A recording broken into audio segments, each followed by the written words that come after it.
Hi views, welcome to filmy beat. నేను మీ Anusha. Junior NTR Koratala Shiva కాంబినేషన్లో తాజాగా వచ్చిన సినిమా దేవర సూపర్ కలెక్షన్స్ కలెక్ట్ చేసింది మనం చూసాం. అయితే ఈ దేవర సినిమా ఎండింగ్లో మనకి దేవర 2 సీక్వెల్ కూడా ఉండబోతుందని చెప్పి ఒక లీడ్ అయితే ఇచ్చేశారు. బాహుబలికి ఏ విధంగా వై కట్టప్ప కిల్స్ బాహుబలి అన్న ఒక క్వశ్చన్ మార్క్ ఉందో, అలాగే దేవర ఎక్కడ ఉన్నాడు అన్న ఒక క్వశ్చన్ మార్క్తో మనకు దేవర సినిమాని ఎండ్ చేశారు. అయితే మొదట్లో మిక్సిడ్ టాక్ తెచ్చుకున్న దేవర సినిమా కలెక్షన్స్ పరంగా కొల్లగొట్టిందని చెప్పాలి. దీంతో దేవర 2 పై ఎక్స్పెక్టేషన్స్ పెరిగిపోయాయి. అయితే ఈ గ్యాప్లో జూనియర్ ఎన్టీఆర్ అయితే జపాన్లో చాలా బిజీ అయిపోయారు. దేవర సినిమాని జపాన్లో రిలీజ్ చేయాలని చెప్పి మూవీ టీం అయితే ఒక 2 months నుంచి ప్లాన్ చేసింది మనకు తెలుసు. దీనికి ముఖ్య కారణం జూనియర్ ఎన్టీఆర్కి జపాన్లో ఫ్యాన్ బేస్ అనేది చాలా ఎక్కువ. ఈ నేపథ్యంలో ఇప్పుడు జపాన్లో సినిమా రిలీజ్ చేసేందుకు అన్ని రకాల సన్నాహాలు అయితే జరిగిపోయాయి. ప్రెసెంట్ జూనియర్ ఎన్టీఆర్ స్వయంగా జపాన్ వెళ్ళి సినిమా ప్రమోషన్స్ అయితే చేస్తున్నారు. అయితే దేవరా సినిమానేనా అంటే కాదు. గతంలో జూనియర్ ఎన్టీఆర్ చాలా సినిమాలు జపాన్లో సూపర్ డూపర్ హిట్ అయ్యాయి. అందులో మనం చూసుకుంటే అశోక్ సినిమాలో ఉన్న గోలా రంగోలా పాట అయితే అప్పుడు ఒక ట్రెండ్ సెట్టర్గా నిలిచిందని చెప్పాలి.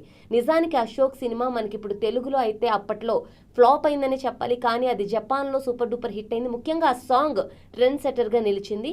దాని తర్వాత వచ్చిన సింహాద్రి సినిమా కూడా జపాన్లో సూపర్ హిట్ అయింది. బాద్షా సినిమా కూడా అక్కడ మంచి బజ్ క్రియేట్ అయిందనే చెప్పాలి. నిజానికి బాద్షా మనకు తెలుగులో యావరేజ్ స్టాక్ తెచ్చుకుంది, కానీ జపాన్లో మంచి హిట్ అయింది. ఇక RRR సినిమా ఎంత పెద్ద హిట్ అయిందో వరల్డ్ వైడ్గా మనకు తెలుసు. ఆస్కార్ కూడా తెచ్చిపెట్టింది. ఈ విధంగా ఎన్టీఆర్కి జపాన్లో ఫ్యాన్ బేస్ అనేది మామూలుగా ఉండదంట.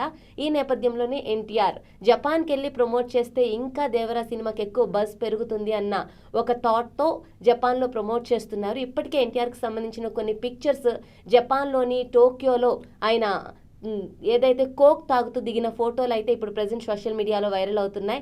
దీంతో చాలామంది ఎన్టీఆర్ ఫ్యాన్స్ జపాన్ వీధుల్లో సింహం చిల్ అవుతుంది అంటూ కామెంట్స్ చేస్తున్నారు. అయితే మనం ఇక్కడ ఒక ఇంట్రెస్టింగ్ విషయం ఏమిటంటే, జపాన్లో మన సౌత్ హీరోల్లో రజనీకాంత్కి బీభత్సమైన ఫ్యాన్ బేస్ ఉంటుంది.